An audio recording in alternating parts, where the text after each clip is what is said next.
disegno di legge contro l'omofobia viola il concordato. Il padovano Zan replica: sui social non ci possono essere ingerenze estere nelle prerogative del Parlamento.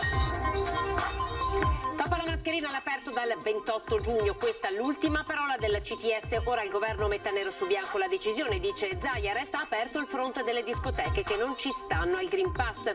Continua in tutto il Veneto il calo dei contagi, ma a Padova preoccupa il caso di una 32enne ricoverata in terapia intensiva dopo essere risultata positiva alla variante brasiliana. Operazione della polizia di Trieste contro la pedopornografia online, arrestato un 52enne goriziano, denunciate 2 persone a Padova e Napoli. Incidente sul lavoro questa mattina a Isola Vicentina, grave, un operaio di un cantiere edile colpito alla testa da una trave è ricoverato in rianimazione al San Bortolo. Passaggio delle grandi navi in laguna, se non verrà presa una soluzione definitiva per l'UNESCO, Venezia sarà inserita nella lista dei siti in pericolo. Confermata da una fotografia la presenza dello sciacallo dorato in Comelico, un animale che arricchisce la biodiversità della fauna selvatica bellunese senza intervenire con l'uomo.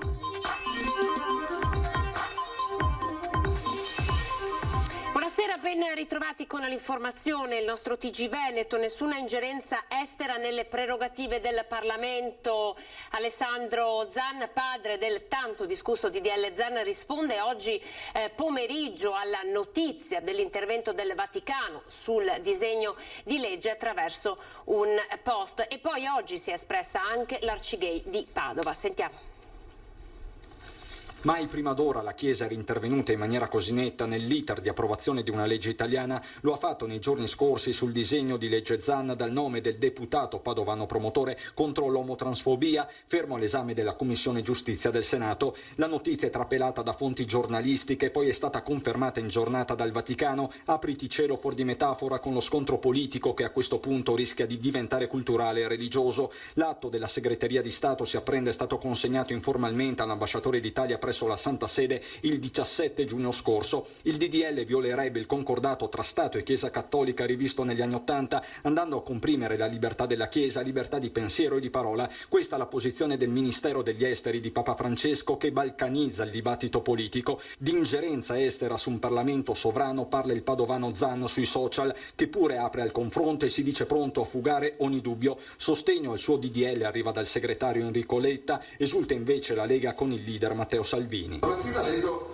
che la Chiesa ha detto che il DDL Zan va contro i principi, va contro gli accordi, va contro il diritto. L'abbiamo detto per mesi, ci hanno dato degli omofobi, dei retrogradi. Pronte a mobilitarsi attorno a Zan e le associazioni LGBT come l'Arcigay di Padova. Da qui del resto è partita la battaglia dello stesso Zan quando primo in Italia fece approvare, ancora consigliere comunale, i registri per le coppie di fatto a inizio 2000.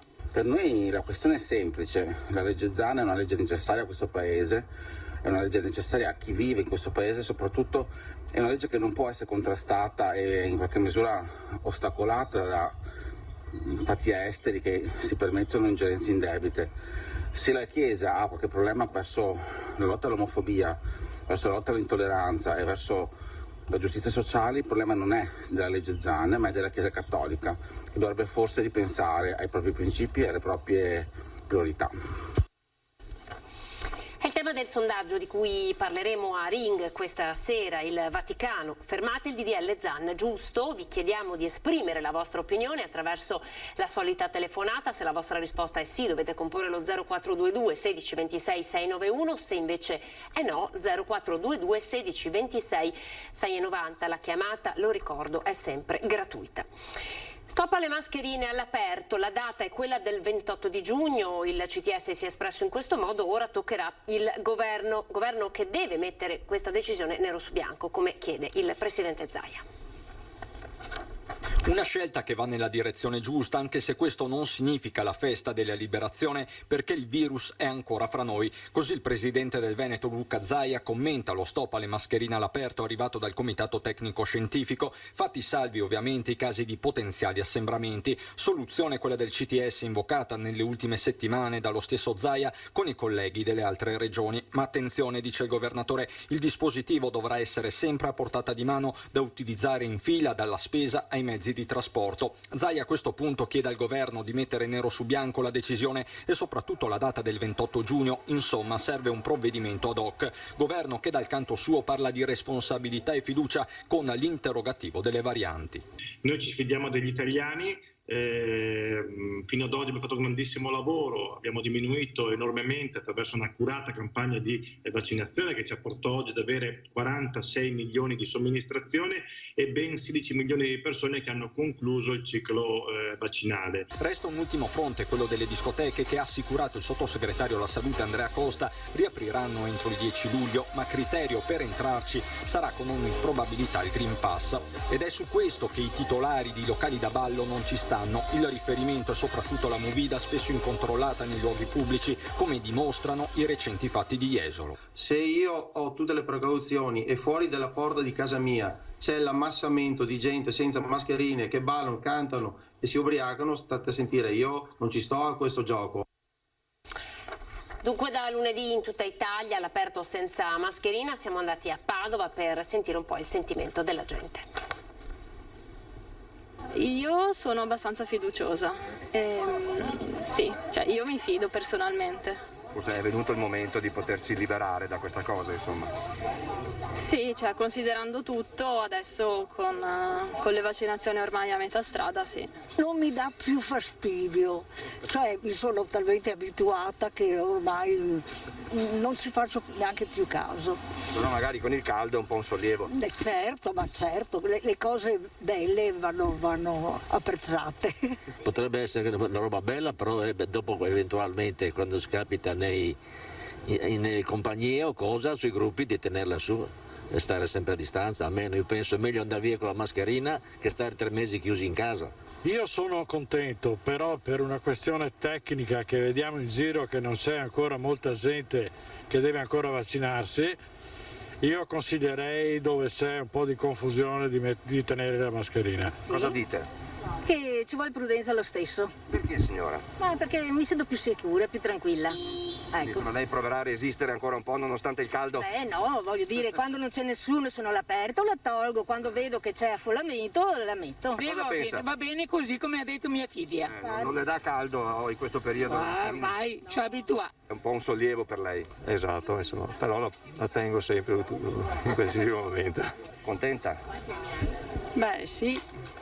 È una liberazione in qualche modo. Bisogna comunque stare sempre attenti alla vicinanza, diciamo. Restiamo a Padova, c'è un caso di variante brasiliana, una 32enne è stata ricoverata in terapia intensiva. Una donna di 32 anni ricoverata in terapia intensiva per Covid all'ospedale di Padova. Il virus sequenziato ha stabilito che si tratta della variante brasiliana, ora chiamata variante Gamma, e non della preoccupante Delta ex indiana. Dopo settimane di terapie intensive Covid-free, purtroppo questo nuovo accesso nell'area più critica dell'ospedale interrompe la sequenza ottimale dei dati sull'andamento della pandemia in provincia di Padova, anche se, come conferma il direttore generale dell'azienda ospedaliera Giuseppe Dalben, continua il calo dei contagi. Ad oggi sono 649 positivi in tutta la provincia, 160 in meno rispetto alla settimana scorsa. I nuovi casi sono 26 e di questi solo 4 sono over 65. 6 le persone ricoverate per Covid. Oltre alla 32enne in terapia intensiva, anche un bimbo lattante ricoverato per un paio di giorni in pediatria a scopo precauzionale. Gli altri 4 sono in area medica nel reparto di malattie infettive. La 32enne in terapia intensiva non risulta essere tornata da viaggio e aver avuto contatti particolari. Di fatto la variante brasiliana, dopo quella inglese, è la più presente nella nostra provincia. Nel frattempo prosegue la campagna vaccinale con oltre il 52% dei padovani che ha già ricevuto la prima dose di vaccino, anche se preoccupa il taglio di forniture attese per luglio. Sul fronte del nuovo ospedale, il direttore generale Dalben ha annunciato che in queste ore firmerà il contratto con la ditta che realizzerà la recinzione dell'area di Padova Est, dove dovrebbe sorgere il futuro policlinico universitario, mentre è ancora in attesa del giudizio di ANAC, l'autorità anticorruzione, che deve approvare il bando del progetto definitivo per la nuova pediatria.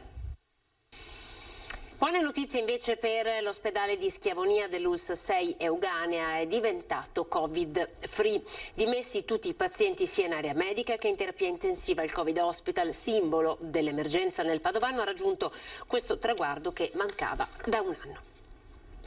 La Polizia di Stato di Trieste ha arrestato un uomo di 52 anni di Gorizia. Stiamo parlando di pedopornografia online, ci sono anche 2 denunce, uno dei 2 denunciati è padovano. Oltre 30.000 file di pornografia minorile con bambini anche molto piccoli ripresi mentre venivano sottoposti a violenze e sevizie. Responsabile dell'orribile traffico, un uomo di 52 anni di Gorizia che è stato arrestato oggi dalla Polizia Postale di Trieste nell'ambito dell'operazione Web Oscuro. Gli agenti hanno anche denunciato altre 2 persone, una a Napoli e una a Padova, accusate di aver chiesto all'arrestato di organizzare incontri sessuali con minori di 14 anni. Le indagini proseguono per smantellare l'intera rete di pedofili online. La perquisizione eseguita nei confronti del goriziano, che aveva accuratamente protetto i suoi account e i suoi sistemi con tecniche per rendere anonima la presenza in rete, ha consentito di rinvenire più di 30.000 file pedopornografici, 2.000 chat contenenti richieste di scambio di materiale dello stesso tipo. In questi messaggi l'uomo arrestato proponeva ad interlocutori del dark web cataloghi raffiguranti minori che sarebbero stati disponibili per incontri sessuali dal vivo. È stato inoltre trovato un portafoglio per la gestione delle criptovalute dove confluivano i proventi della vendita del materiale multimediale raffigurante i minori. Sono ancora in corso accertamenti anche di carattere internazionale per riscontrare l'effettiva disponibilità dei minori proposti nei cataloghi e per identificare gli altri interlocutori dell'arrestato. Anche i 2 denunciati sono stati sottoposti a perquisizioni che hanno consentito di sequestrare numerosi dispositivi informatici contenenti materiale pedopornografico, oltre agli account utilizzati. Ancora a Padova, un atto vandalico ma in stile mafioso è quello subito domenica notte dalla comunità Kidame di Don Luca Favarin, notissimo padre che toglie dalla strada molti ragazzi per impiegarli appunto in lavori e dare loro un'opportunità. Sentite che cosa è accaduto. Un avvertimento in stile mafioso, computer, accessori, archivi digitali rubati, porte distrutte, vestiti e cibo sparsi dappertutto. È successo al Kidame Campus, la comunità di Don Luca Favarin, che accoglie soprattutto baby pusher, cioè spacciatori minorenni, galoppini dei venditori della morte, ragazzini in genere tunisini e nigeriani. Qualunque sia la loro nazionalità, sono presi, portati qua e costruiti per diventare macchine che portano e trasportano droga o fanno microcriminalità. Perciò voi date fastidio a qualcuno, insomma? Ma probabilmente sì, ma diamo fastidio probabilmente a tanti, ma non è questo il problema è che essere dentro a un tessuto sociale della città con un problema enorme, che è quello della criminalità, che è quello della tossicodipendenza, che è quello della vulnerabilità di una città che soprattutto di notte, soprattutto nelle zone periferiche, soprattutto nelle zone d'ombra, è in mano a queste mafie locali, a queste mafie internazionali, a questa criminalità che usa la manodopera veloce, a basso costo e ad altissima efficienza come quella dei minori. La bassa manovalanza della criminalità a Padova è un problema grande e delicatissimo, dice Don Favarin, sconosciuto ai padovani. Ai margini della città, lontano dalle cupole e dagli uffici del centro, l'equipe del Kidame Campus, insieme alle forze dell'ordine, strappa i minorenni burattini dalle unghie dei mangiafuoco della criminalità organizzata e gli fa una proposta di vita. Quando il ragazzetto che entra in comunità è combattuto nel suo cuore, nel suo animo e deve scegliere tra l'essere criminale o l'essere un ragazzino. A volte si vince, a volte si perde. Quello che è importante in questo momento qua è l'esserci con professionalità e con consapevolezza. Si è svolta in tribunale a Padova l'udienza preliminare del processo per l'aggressione al penalista Pietro Longo, avvenuta in città lo scorso settembre, rinviata a giudizio la coppia che lo ha picchiato. Sono stati rinviati a giudizio con l'accusa di lesioni gravissime e rapina la coppia padovana che la sera del 30 settembre 2020 aggredì l'avvocato ed ex senatore di Forza Italia Piero Longo. L'aggressione era avvenuta nell'androne del palazzo a pochi passi dal centro di Padova dove vive il penalista. È stata invece assolta la terza persona che si trovava con loro, una 31enne padovana, figlia di un'ex compagna dell'avvocato. Per lei il pubblico ministero aveva chiesto 3 anni, ma al termine dell'udienza preliminare la giovane è stata assolta. Silvia Maran, commercialista, e il compagno Luca Zanone, elettricista, invece, secondo quanto ricostruito dalle indagini condotte dalla squadra mobile di Padova, la sera dell'aggressione avevano picchiato l'avvocato che da anni conosceva la loro amica 31enne. La discussione si era tramutata in violenza, l'avvocato, colpito al volto, si era difeso sparando in aria con la sua pistola, legalmente detenuta. I colpi si erano conficcati nelle pareti dell'androne condominiale.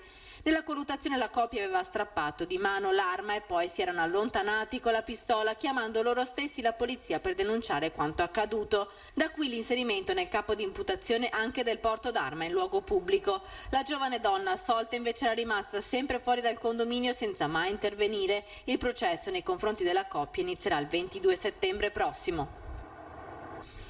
Andiamo in pubblicità, tra poco.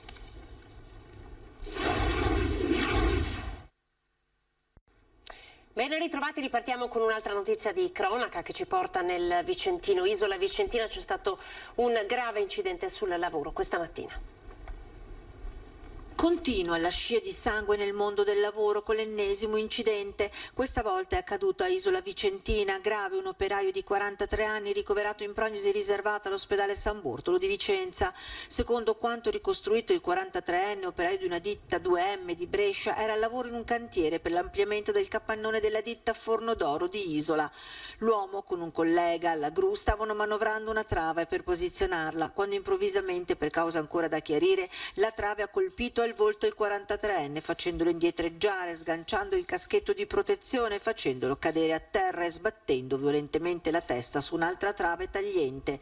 Immediatamente è scattato l'allarme, sul posto sono giunti i soccorsi del SUEM 118. Vista la gravità, sul posto è arrivato l'alisoccorso che ha trasferito il 43enne all'ospedale San Bortolo di Vicenza, dove è ricoverato in prognosi riservata con trauma cranico-facciale. Sul posto anche lo Spisal. Sono almeno 12 in Veneto dall'inizio dell'anno gli incidenti mortali sul lavoro, senza contare quelli gravi che hanno portato ad un ricovero. Torniamo a parlare di grandi navi. Se non verrà presa una soluzione definitiva per l'UNESCO, sarà inserita Venezia nella lista dei siti in pericolo.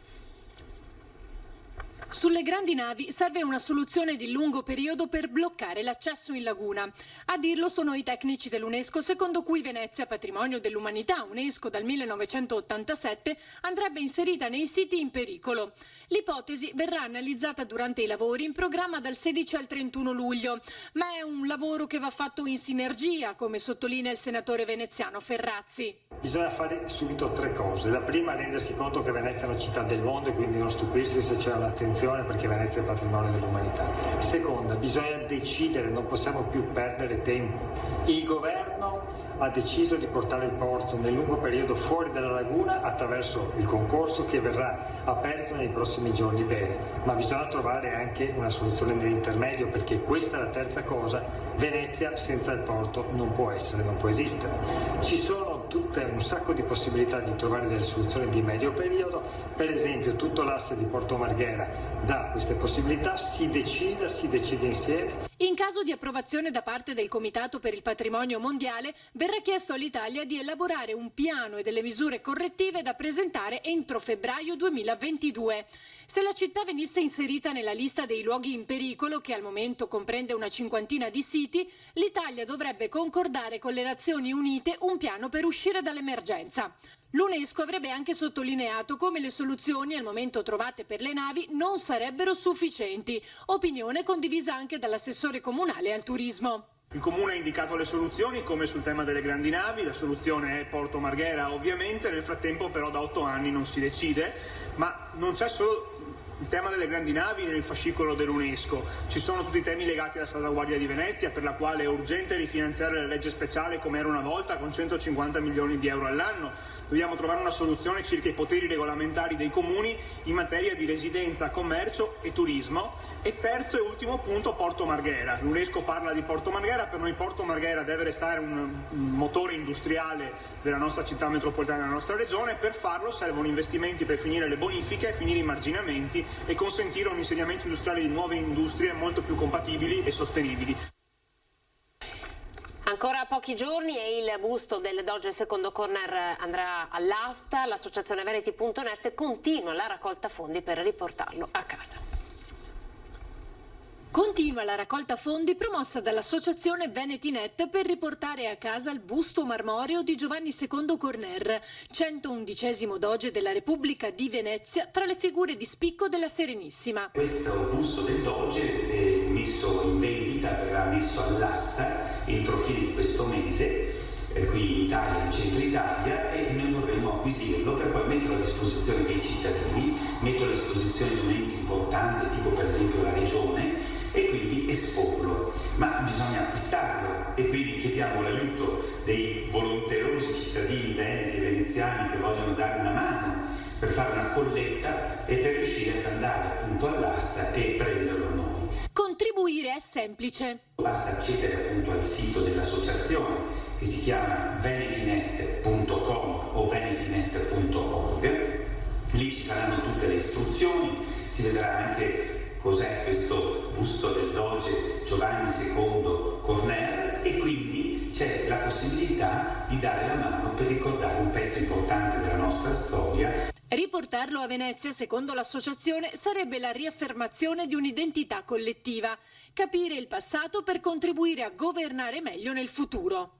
Proprio solo per dare un esempio, noi sosteniamo l'autonomia, quella che poi è stata decisa dai veneti durante il referendum di circa 3 anni fa, e quindi siamo per un sistema come era quello della Serenissima federale, dove c'è una forte distinzione di compiti fra il livello appunto federale e centrale e quello dei singoli territori. Quindi vi ricordo, accedete al sito venetinet.org o venetinet.com e date un piccolo contributo da veneti e da veneziani. Ora andiamo in Comelico, è stato avvistato lo sciacallo dorato. Ecco una fotografia.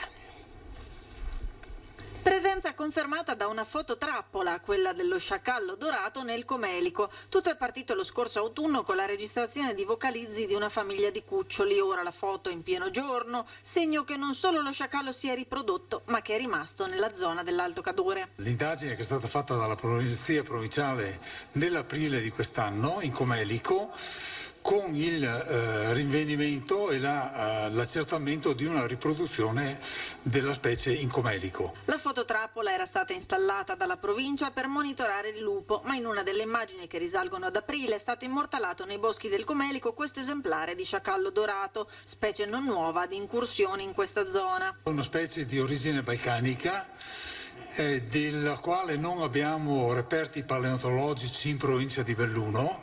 Il primo avvistamento documentato è stato nel 1984 a San Vito di Cadore. È stato trovato un esemplare morto da un guardiacaccia locale. Da allora ogni tanto ci sono stati delle segnalazioni, degli avvistamenti. Al momento non sappiamo se si tratti di un maschio o di una femmina. Certo è che la sua presenza, commenta il consigliere provinciale alla gestione faunistica, va ad arricchire la biodiversità in provincia. La specie generalmente non confligge con le attività dell'uomo, se non in maniera assolutamente marginale, perché utilizza soprattutto fauna selvatica ed è un forte consumatore di carcasse di animali morti, per cui è una specie che va a completare verso l'alto la piramide ecologica, dando anche stabilità all'intero ecosistema. Allora vi ricordo l'appuntamento con Ring questa sera, ospiti il senatore Luca De Carlo per Fratelli d'Italia, il senatore Andrea Ferrazzi, Partito Democratico, Roberto Marcato, Lega Nord, Fabio Chies, Forza Italia. L'intervista poi di Ferdinando Avarino con Gennario San Giuliano, direttore del TG2. Con lui parleremo della Cina con il suo nuovo libro, il nuovo Mao, Xi Jinping e l'ascesa al potere nella Cina di oggi. Questi dunque i temi che verranno trattati questa sera. Grazie intanto per essere stati in nostra compagnia. Vi lascio come sempre le previsioni del tempo. Arrivederci.